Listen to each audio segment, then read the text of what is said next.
Salut à tous, j'espère que vous allez bien. On arrive en plein dans la période des vacances. Euh, je vais même prendre moi-même des vacances, pour tout vous dire. Et je me suis posé la question du sujet que je pouvais aborder en relation avec les vacances, la farniente. Et tout d'un coup, il y en a un qui s'est imposé à moi, c'est celui de la flemme. Comment vaincre la flemme quand on n'a pas envie, quand on n'a pas la motivation d'apprendre une langue. Parce que apprendre une langue, je ne vais pas vous le cacher, c'est de l'investissement, c'est de la régularité, et lâchons le mot horrible, c'est du travail. Et je comprends tout à fait qu'on puisse ne pas vraiment avoir envie de travailler et qu'on ait envie de remettre les choses à plus tard. Donc le sujet de cette vidéo, ce sera comment vaincre la flemme pour pouvoir à la place être actif et progresser chaque jour sur votre langue cible. En tout cas, restez bien jusqu'à la fin parce que j'ai une annonce assez importante à faire et on va entrer dans le vif du sujet. La problématique principale avec la flemme, c'est que souvent on a envie de parler cette langue, vous avez envie de la maîtriser, vous avez envie de voir les impacts positifs pour vous, c'est-à-dire avoir la possibilité de parler, de vous exprimer, de comprendre, d'avoir accès à des contenus. Bref, vous avez envie, en théorie, de parler cette langue. Mais dès qu'il s'agit de mettre en place les activités et surtout de les faire qui vont vous aider à développer vos compétences, eh bien là, il n'y a plus personne.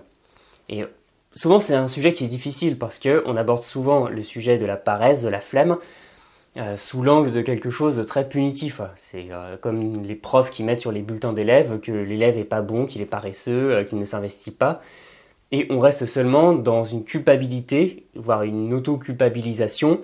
On se dit « Ah, mais pourquoi j'ai toujours la flemme? Je suis quelqu'un de mou, je suis quelqu'un de nul, j'arriverai jamais à rien. » Et se met en place un cercle négatif, un cercle vicieux, dans lequel on est de plus en plus terrorisé à l'idée de se mettre à travailler sur une langue en se disant pourquoi j'ai pas d'envie et on ne comprend pas pourquoi. Donc on va avoir 4 piliers principaux pour pouvoir avoir toujours la motivation, l'envie d'apprendre une langue et le pilier principal c'est justement la motivation. Ça peut sembler évident, quand on est motivé, on va faire des choses. Et là encore ça c'est la théorie. La pratique est un peu plus compliquée. Parce que même si on a envie en théorie de faire quelque chose, donc d'apprendre une langue, on peut très bien au quotidien se retrouver avec aucune énergie, ça ne nous fait pas envie.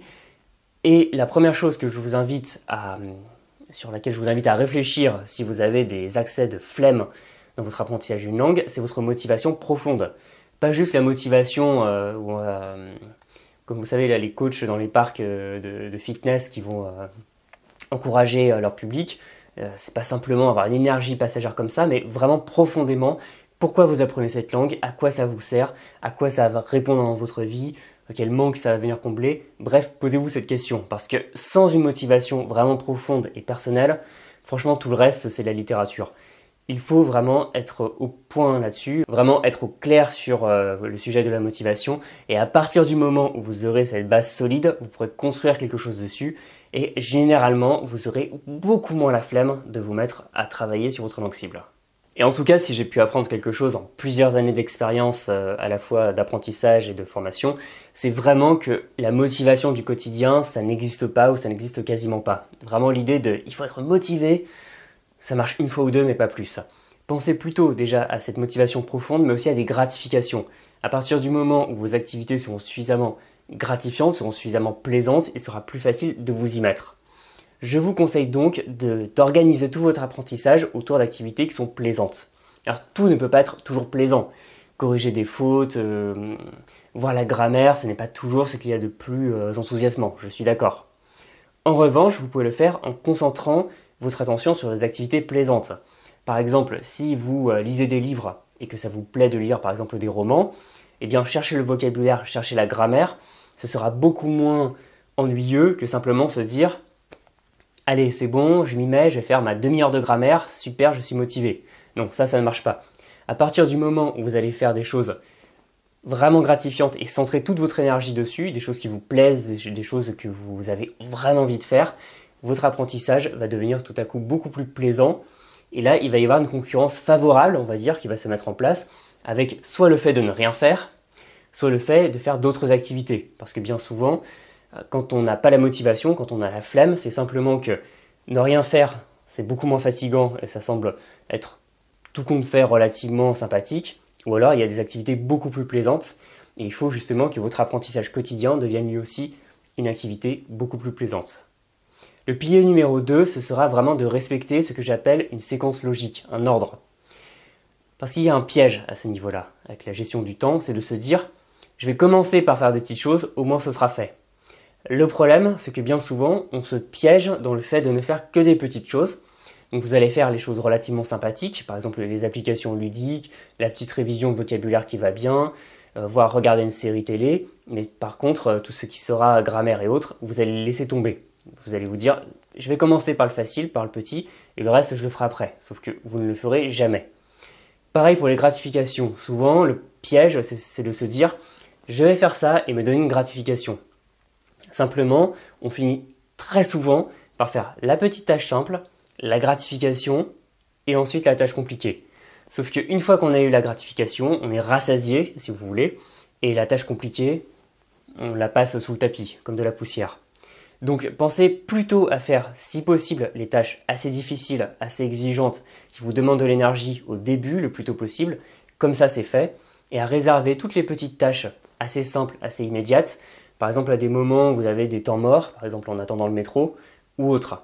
Comme ça vous respectez une séquence logique, et à la fin de tout ça, vous pouvez bien sûr vous faire une gratification, une récompense, et de toute façon, le fait de voir vos progrès sur le moyen terme va devenir en soi une gratification, et ça va être un enchaînement, un cercle vertueux qui va vous donner sans arrêt envie d'y revenir parce que vous avez respecté un ordre logique.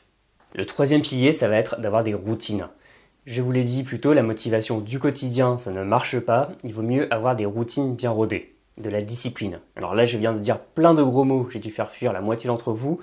Malgré tout, je peux vous assurer qu'à partir du moment où vous avez des routines bien en place, même si ça peut sembler un peu ennuyeux comme un vieux couple qui est toujours assis chacun à un côté du canapé ou autre, les routines sont beaucoup plus puissantes, vous emmèneront beaucoup plus loin que simplement le fait de vouloir chercher de la motivation qui demande énormément d'énergie. À partir du moment où vous avez mis en place, avec un peu de gratification pour lubrifier on va dire, des activités que vous allez faire régulièrement, vous n'allez même plus y penser. C'est ce que j'appelle la méthode de la brosse à dents. Quand on est enfant, eh bien, il faut apprendre à se brosser les dents, c'est pas toujours marrant. Et quand on est adulte, je pense qu'il ne vous viendrait pas à l'esprit de vous motiver à vous brosser les dents. Eh bien, les langues, ça devient la même chose. Au fur et à mesure, vous allez tellement en faire que ça va devenir naturel. Et même à l'inverse, vous allez ressentir une sorte de manque si vous n'avez pas ça dans votre journée.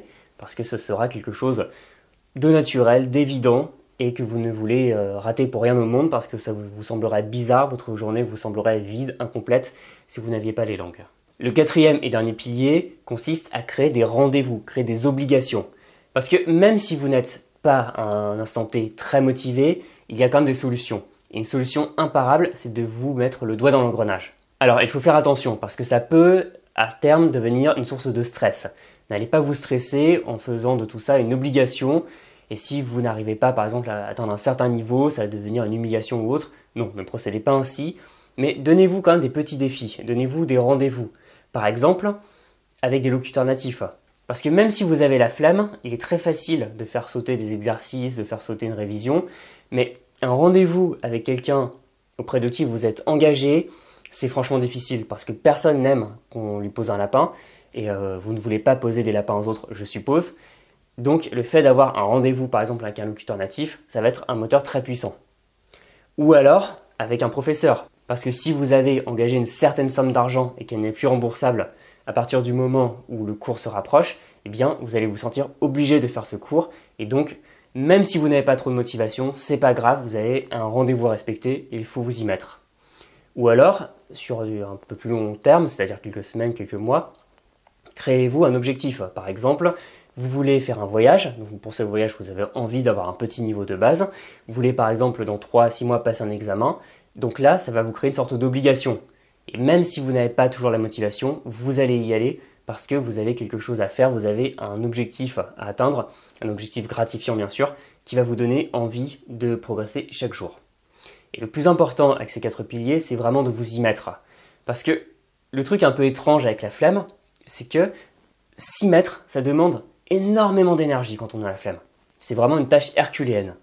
Mais une fois qu'on a fait ce bond de géant, franchement, il n'y a plus besoin de vraiment mettre de charbon dans la machine. Donc le plus difficile, c'est cette espèce de ticket d'entrée. Donc créez-vous des rendez-vous et surtout respectez bien cet ordre logique.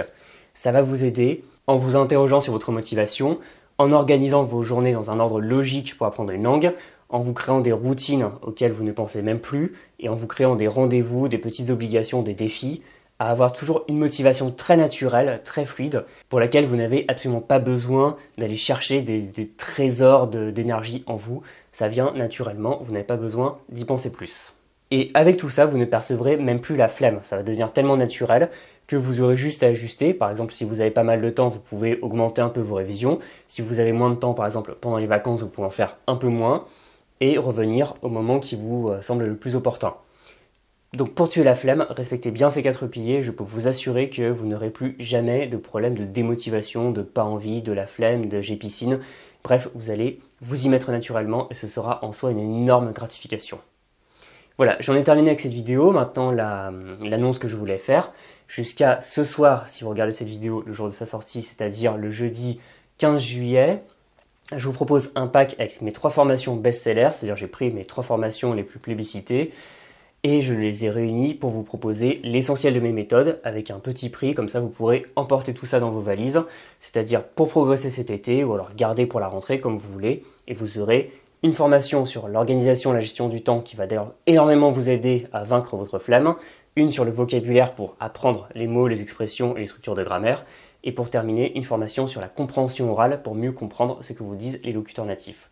Donc vous avez le lien dans la description, toutes les infos, et c'est disponible jusqu'à ce soir si vous regardez cette vidéo le jeudi 15 juillet. En tout cas, bon courage, on va vaincre la flemme ensemble et vous allez pouvoir progresser dans votre langue cible.